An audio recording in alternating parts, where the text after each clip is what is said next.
So coming in at number 15, and I don't really know what the criteria is, by the way. It's just something that I really enjoy these matches, and I don't feel like they got the credit they deserve. There really is no elaborate scientific ranking or criteria for this list.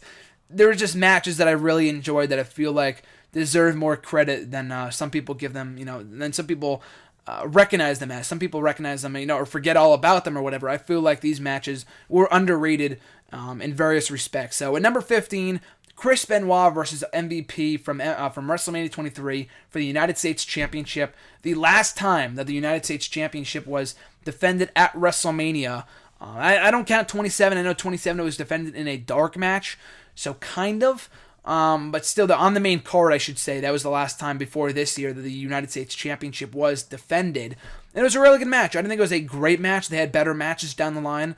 I thought they had a really good match at Judgment Day, Benoit MVP, in the 2 out of 3 count falls match for the U.S. Championship, where MVP finally won. But it was a nice WrestleMania debut for MVP. Got the U.S. title on the card, made it mean something. And it was a fine match. And I think, when looking back on 23, it was a solid undercard bout for a show that also featured so many other big matches in the Battle of the Billionaires, Cena and Michaels, as well as Batista and Taker. And I don't feel like this match gets its rightful due. Number 14, Jeff Hardy versus Matt Hardy from WrestleMania 25. The reason it's so low on the list is because it was a great match, but some people do recognize it as being good. Not everyone looks back at 25 and remembers this match for being so good. But some people do. Some people do recognize that the feud between Matt and Jeff was not a great feud, but the match itself at WrestleMania was really good. I enjoyed their stretcher match, their I Quit match at Backlash, and Backlash 2009, that same year, about a month later. So I thought this was a really good match, really enjoyed it, and WrestleMania 25 was not at all a great WrestleMania. I shit all over that show. It's right now on the YouTube channel if you want to check it out. My full review of WrestleMania 25 now on the YouTube channel at Graham Jason Matthews, cheap plug. But I thought it was a really good matchup. I know it gets overshadowed by Michaels and Taker. Everything on that show did. But it deserves more credit than some people remember it as. Up next, Chris Jericho versus Edge at WrestleMania 26. I thought, again, some people recognize this or remember it as a good match. Not many people, though. At WrestleMania 26, I said Undertaker versus Shawn Michaels was the single best main event in WrestleMania history. So 26 I thought was a good show. Not an amazing show, but it was pretty good. And I thought Jericho and Edge, the story going into it could have been better. The whole spear thing, spear, and Edge coming back from injury. The story could have been better, but I felt like the match itself was really good. And just watching it back, this past weekend on the WWE Network from WrestleMania 26. So, good match, good World Heavyweight title match between Jericho and Edge. And I feel like you should definitely go check that out on the network or whatever before WrestleMania 31 comes along the next couple of weeks. A really good world title match. And I think the only world title match on this list. I'm looking down the list right now. I feel like this is the only... I think it is. I think it's the only world championship match on this list. And I feel like of all the world title matches in the last couple of years, it's the only one that does not get the rightful recognition, in my opinion anyway. So number 12, Triple H versus Owen Hart from WrestleMania 14. I did not enjoy this show. I didn't think WrestleMania 14 was not all that great, as well as WrestleMania 13 or 15. It just felt like they were thrown together. It did not feel like they were really good WrestleManias. But this was a good match, though. Owen Hart, I enjoyed everything he did at WrestleMania. A great worker all around. Triple H, one of his early WrestleMania showings. And after all the classic matches that he's had over the years with the likes of, The Undertaker and Daniel Bryan and so many others, John Cena, this matchup kind of gets buried underneath all of them. And, given Owen Hart's, the company doesn't really recognize him nowadays, considering the fact that they're on bad terms, or his widow, I forgot what her name is, but she's on bad terms with the company. She does not want him in the Hall of Fame. So I understand that, but Martha Hart, I think her name is. So I understand why they wouldn't recognize him or put him on TV, whatever. But still, I feel like it was a really good match. They should definitely check out from WrestleMania 14, one of the saving graces of that show aside from the main event. Coming in at number 11, Mickie James versus Trish Stratus from WrestleMania 22. The only women's match on this list, and the last really good women's match at WrestleMania. WrestleMania 22 was not a great Mania. Like 26, I thought it was pretty good. The main events, the world title match, Cena and Triple H, and Michaels and McMahon I didn't really care for. Taker, Mark Henry wasn't it was okay. But with all those matches, though, I felt like the women's match deserves better. Because I thought Mickie James and Trish had such a great story. And that's kind of my criteria for most of these matches, because I'm a sucker for storytelling. I thought they hit the nail right on the head with this matchup and building it up as well as they did. So good matchup from Mickie and Trish coming into number 11. And number 10, I've got the Legion of Doom versus the Nation of Domination from WrestleMania 13, the Chicago Street Fight. To say this crowd was so fucking hot for the Legion of Doom would be an understatement. They're from the area, I get that, but still, the crowd was rabid for these guys. It really comes as no surprise that they were as over as they were back in the 80s and early 90s, and also on the show as well as at WrestleMania 13. They were a great tag team, one of the best of all time, very well and deserving of their induction into the WWE Hall of Fame many years ago. But such a great tag team. Glad to see him in the Hall of Fame. But a really good matchup, though. I thought this was really, really entertaining. I think it happened right before the main event between Undertaker and Sid. 10 times more entertaining than that match. I'll give you that much. I didn't think Taker versus Sid was that great of a match. It was actually pretty boring. That said, though, I thought the Chicago crowd ate this entire thing up. It was more of a brawl than it was an actual matchup, but that's what it was supposed to be. It was a street fight, a Chicago street fight. I thought it was awesome. So great stuff from Legion of Doom and the Nation of Domination. Coming in at number 9, Kurt Angle versus Chris Benoit from WrestleMania 17.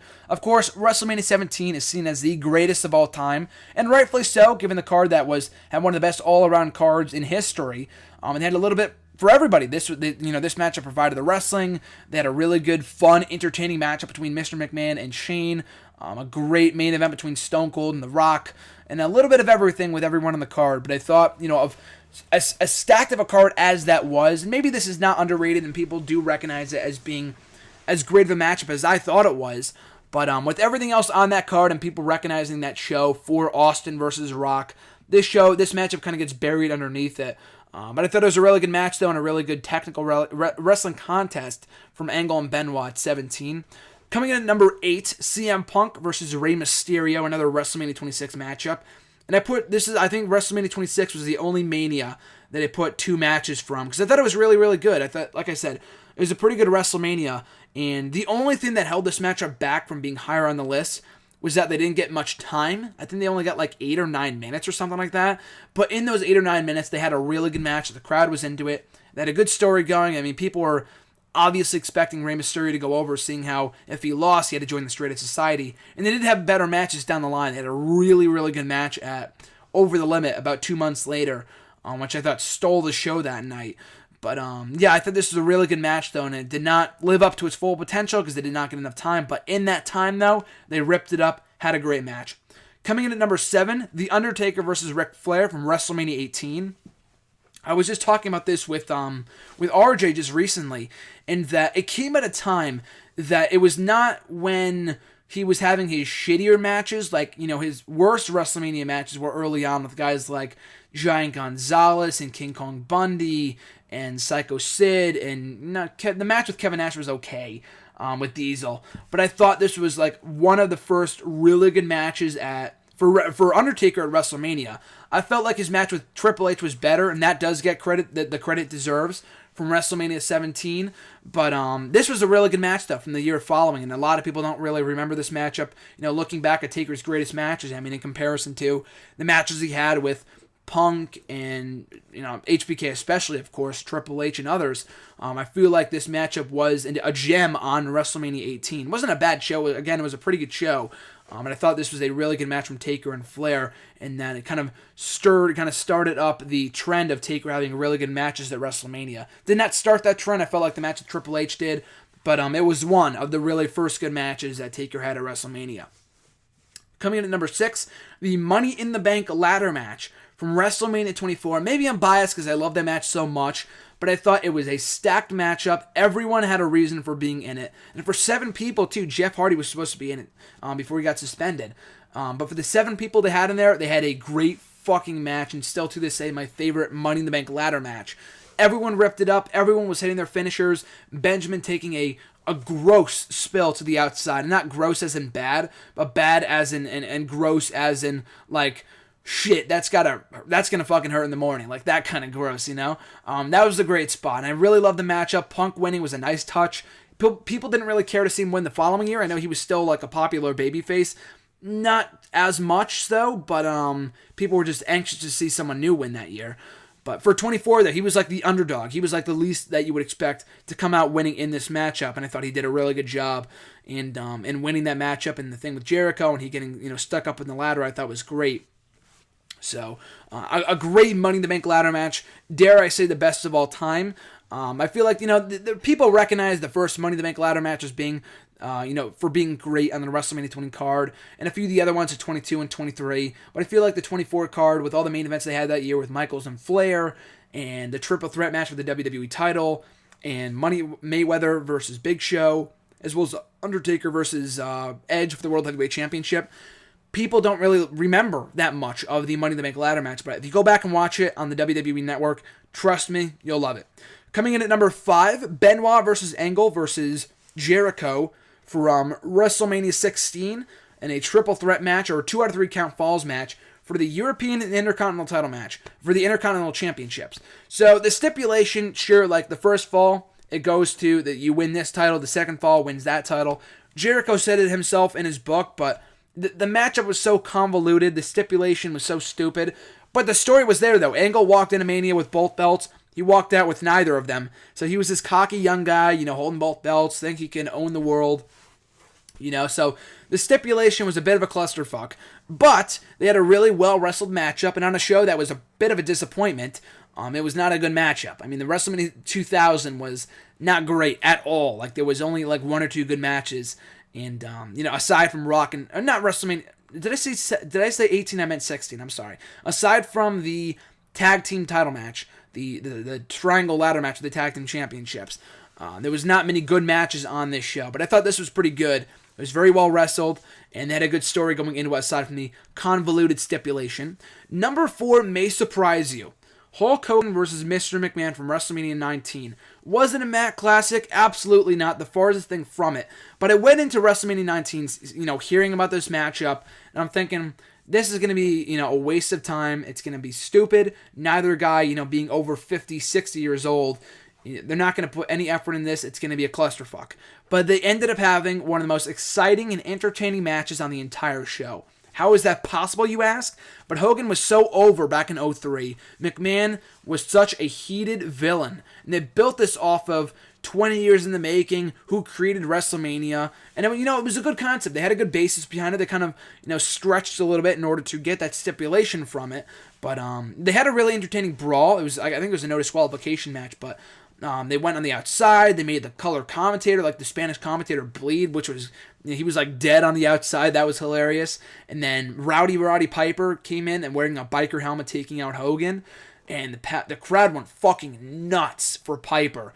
It was crazy. It might have been the first time he had been seen in WWE for, 6, 7, 8 years when he left for WCW. So that was awesome. I thought that was an amazing moment when he came back. So that was really, really good. And Hogan ended up picking up the victory. So I thought that was underrated. I thought 19 had a lot of good main events. I thought Lesnar and Angle, as well as, what was the other match that year? That was the WWE title match. Oh, Austin and Rock, of course, from that year. Rock and Austin 3. Triple H and Booker T wasn't that good.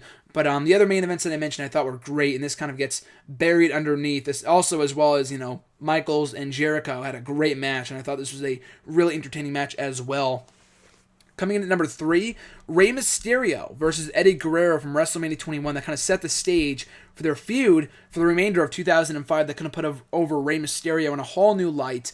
This huge feud with Eddie Guerrero, the former World Heavyweight Champion, and a really, really good way of kicking off the show. I thought they had a really entertaining matchup. And the dynamic of those two, both being World Tag Team, or WWE Tag Team Champions, the first time ever in WrestleMania history that 2 tag team champions were facing off one-on-one at WrestleMania. So that was a really cool concept. There wasn't much build behind it. They were kind of just like, let's face each other at WrestleMania to see who's better. That was pretty much it. But it did set the stage for a great feud that put over Rey Mysterio huge in the remainder of 2005. So I thought that was a great way of kicking off a really good WrestleMania 21 show. Coming in at number 2, CM Punk versus Randy Orton, which may come as a surprise to some. But I thought that was a really, really good matchup. I remember reading at that time that Punk and Orton were both disappointed, were both frustrated that they didn't get higher up on that card. And when you really think about it, they really should have been, considering that Edge and Del Rio, for some god-odd reason, they couldn't put those guys higher up on the card, and they had to kick off the show with it. But they had to have Michael Cole versus Jerry Lawler in a 30-minute fucking snooze fest at the end of the card. And Taker and Triple H, I thought, had a pretty good match. I love their 28 match more.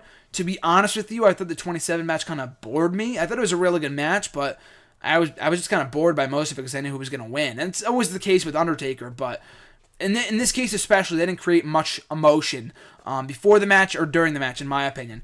So I thought this was a really, really good undercard match, a gem on that show for 27 being remembered as one of the most disappointing and worst WrestleManias of all time, especially with the main event and whatever.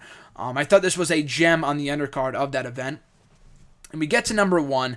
If you've seen it, you know where I'm coming from. If you haven't seen it, you may be a bit shocked by this. But my number 1 most underrated match in WrestleMania history, Evolution versus Rock and Sock Connection from WrestleMania 20. I thought that was a fucking hell of an entertaining matchup. On that classic, no. Mick Foley was not overly impressed with his own performance, from what I understand. A better performance in this matchup than he had at WrestleMania 2000. I mean, I'll say that match. That was a shit fest of a matchup and a shit fest of a performance from Foley, but I thought he was pretty good here. Rock especially I thought was really entertaining. I loved the story behind it too. Not only was the match entertaining, with Rock and Flair especially, with those two going at it and Orton and Batista kind of getting the rub and Foley coming back to the ring for one more time, even though he would wrestle after that, but I'll get into Foley's involvement in a second. But not only was the match itself entertaining, but the story was so great, and as it had like a year's worth of build behind it, with Orton punting Foley in the head at that same building in MSG, like the prior June or something like that. So I thought that was great. I thought it was really, really cool to see that. And Orton, earlier on in the evening, kind of relayed the history, showing clips of each of the attacks of him punting Foley the prior June, and then Foley walking out of Raw that December, and Rock coming back, and they didn't show it, but Foley coming back at the Rumble that year and taking out Orton. Like, the whole build to that matchup was really, really good. It did not lead to a one-on-one matchup, but I thought this was a better suited, a better fit matchup for both guys, as it prolonged the feud between Orton and Foley and gave them that great match of Backlash the following month. But the match itself was really entertaining. Like I said, Batista and Orton, the young guys in this bout, got a nice rub from it. And Foley, and it gave an opportunity for Rock and Foley, the Rock and Sock Connection, to reunite one last time. And the pre-match promo from Rock before he went out there was hell of entertaining as well. I thought that was so fucking funny when he was talking to Lily and Foley backstage. I thought that was great. But yeah, those are my top 15 most underrated matches in WrestleMania history. Hope you guys enjoyed. If you have any thoughts on it, tweet me on the Twitter at WrestleRant or on Facebook at Graham Jason Matthews. Any feedback is appreciated.